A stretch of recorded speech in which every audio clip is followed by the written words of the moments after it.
Hi, welcome once again to M5's English language learning program, Let's Speak English. I'm Gav Duncan and I'm here on your TV to help you learn English. Now, are you sitting comfortably? Yes? Good. And are you ready for today's lesson? Yes? Good. Okay.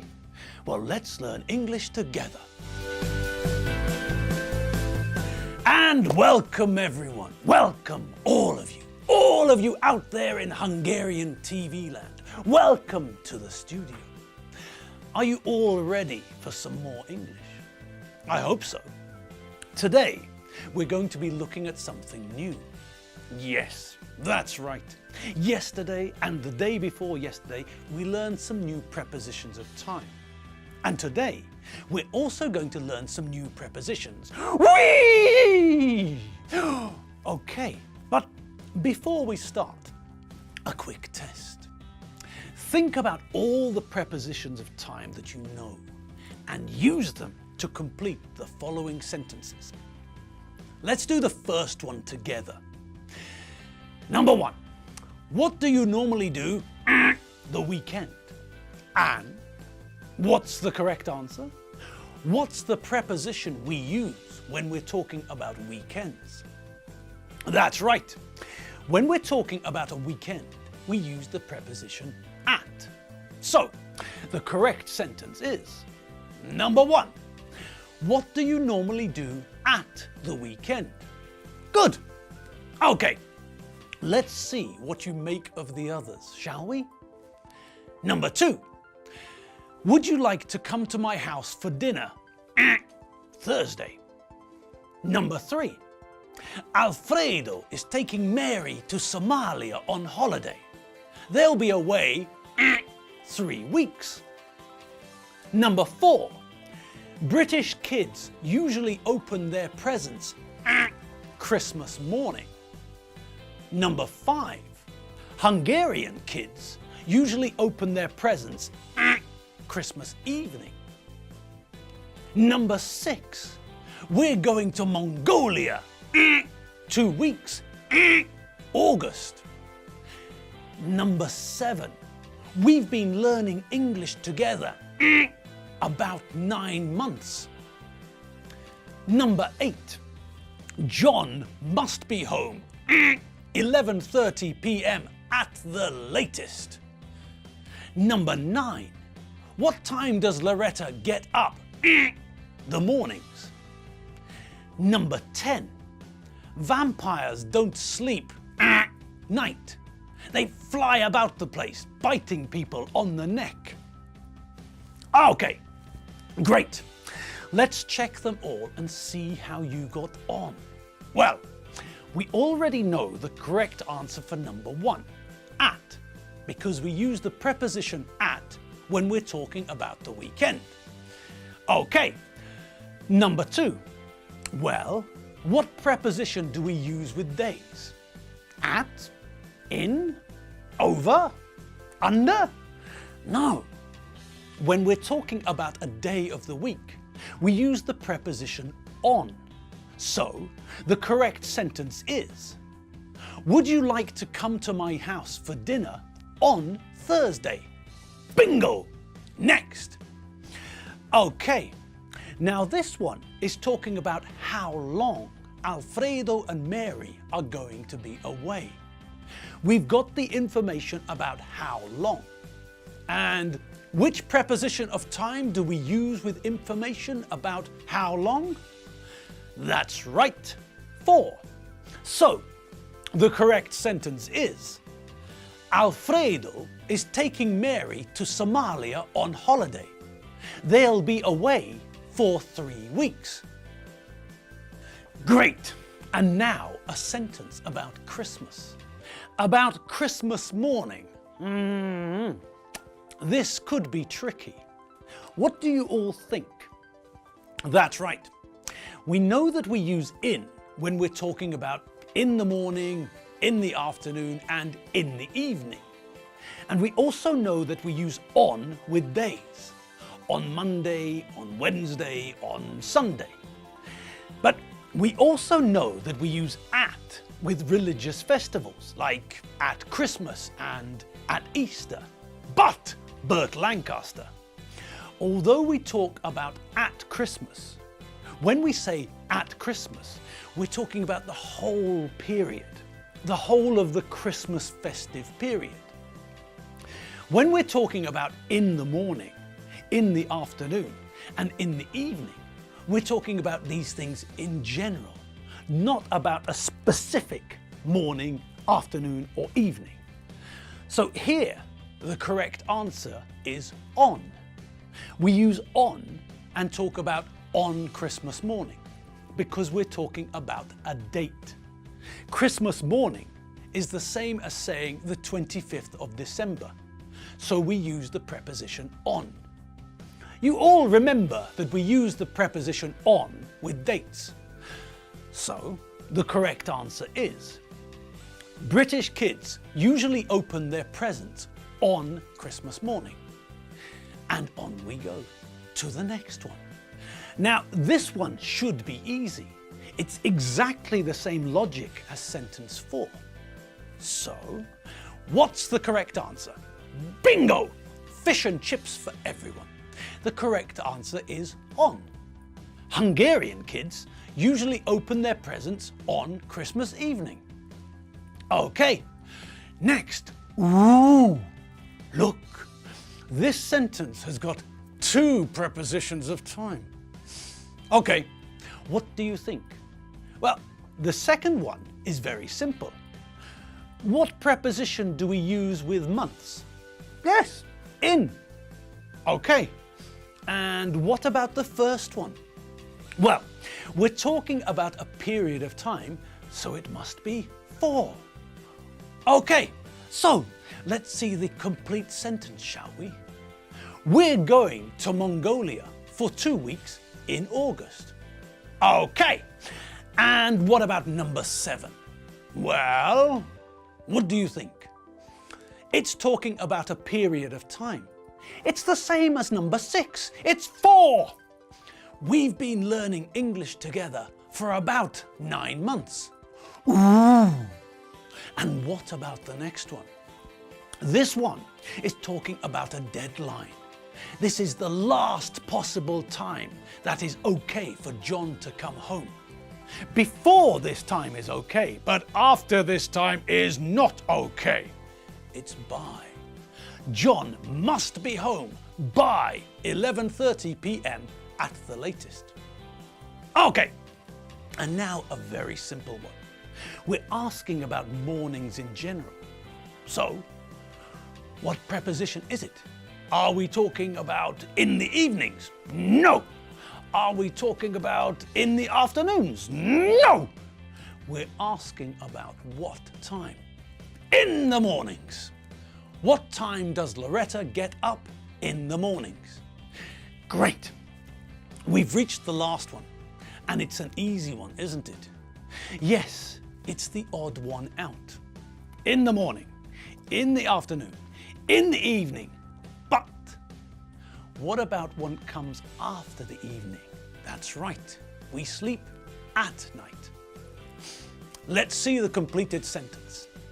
Vampires don't sleep at night. They fly about the place, biting people on the neck.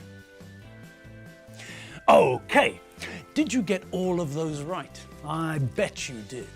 Anyway, that's enough practice of prepositions of time. Let's get back to doing what I said we were going to do. New prepositions. Which type of new prepositions should we have a look at? I know. Let's have a look at some general prepositions now, and then later I'll introduce you all to some adjective plus preposition combinations. How does that sound? Good? Good. Okay then, let's have a look at some general prepositions. First, I'd like you to look at these pictures.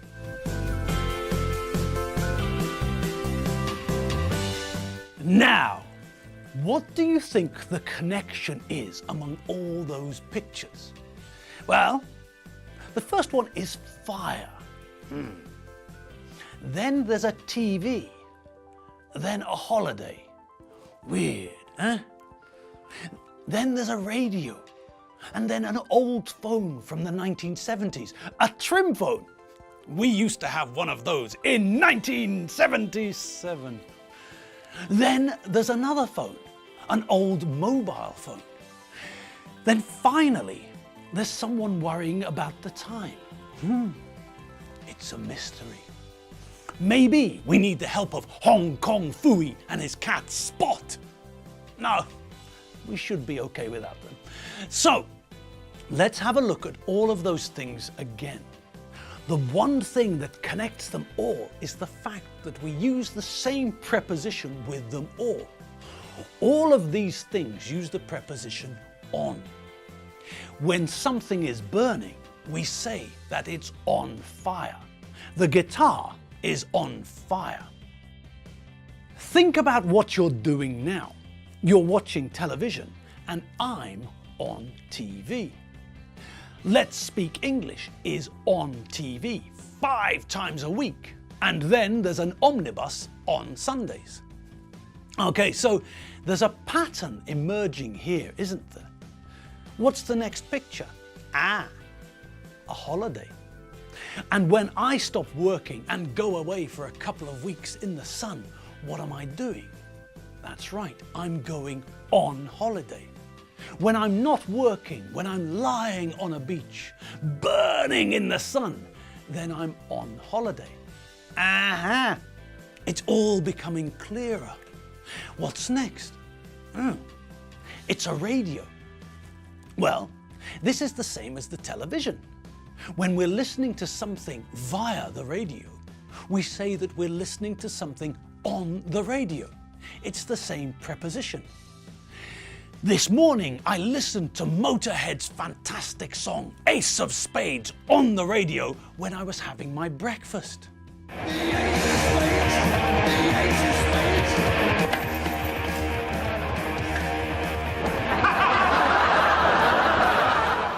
Okay, so on we go. What's next?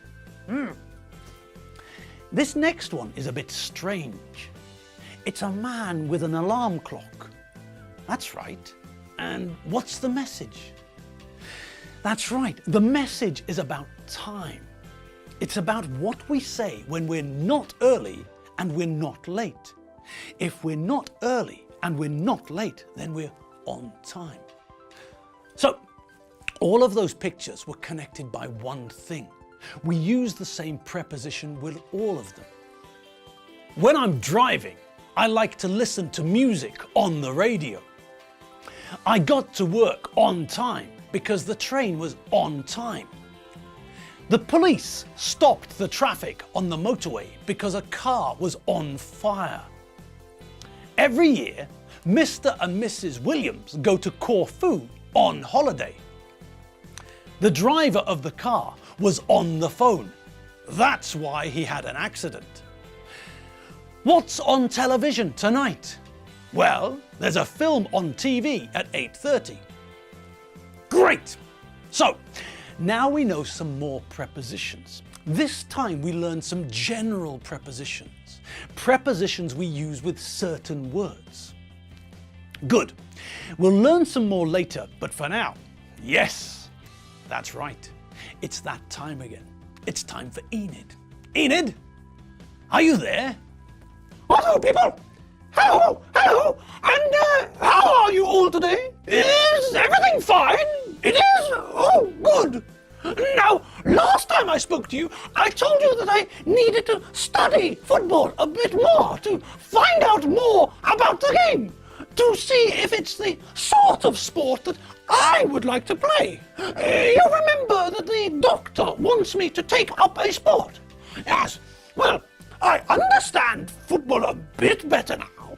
I know that the referee tosses a coin to decide who should kick off, who should start the match. After that, the team who wins the toss, they get to kick off. Then, the basic idea is to move the football down the pitch. That's the name of the place where you play football, a football pitch. Anyway, where was I? Oh, yes. You move the ball down the pitch towards the other side's goal. And then, if you're good enough, you put the ball into the other side's goal, into the net. And that means that you score a goal. And then it's 1-0 to your team. That's the word they use in football to mean nothing, or zero, or naught, nil. But it's not as easy as it sounds, because the other team are trying to do the same thing. They're trying to put the ball into the back of the net in your goal. So it's a battle, it's a fight, it's a contest to see who can control the ball better. Oh, and there's more, much more, but I'm worn out now. Just talking about it all to you has made me all sweaty and tired. I'm off for a shower and a lie down. Then I'll see about taking Keith to the park. He needs a walk. Oh well, that's all from me from the moment. See you on. Toodaloo, pip pip, G-bye. And she's gone. She's not very sporty, is she? She managed to get sweaty and tired talking about football. Oh well, that's obviously why the doctor wants her to exercise, to increase her stamina. Okay, well, that's all we have time for today. So put your feet up, relax for the rest of the day and get some rest. Enid needs her rest, and so do you. Don't worry, we'll see each other tomorrow afternoon. And so, until then, goodbye. But remember, if you need more English, if you want to revisit our old lessons or check out our vocabulary, you know the place to go to. www.m5tv.hu. See you later. Have fun. Bye.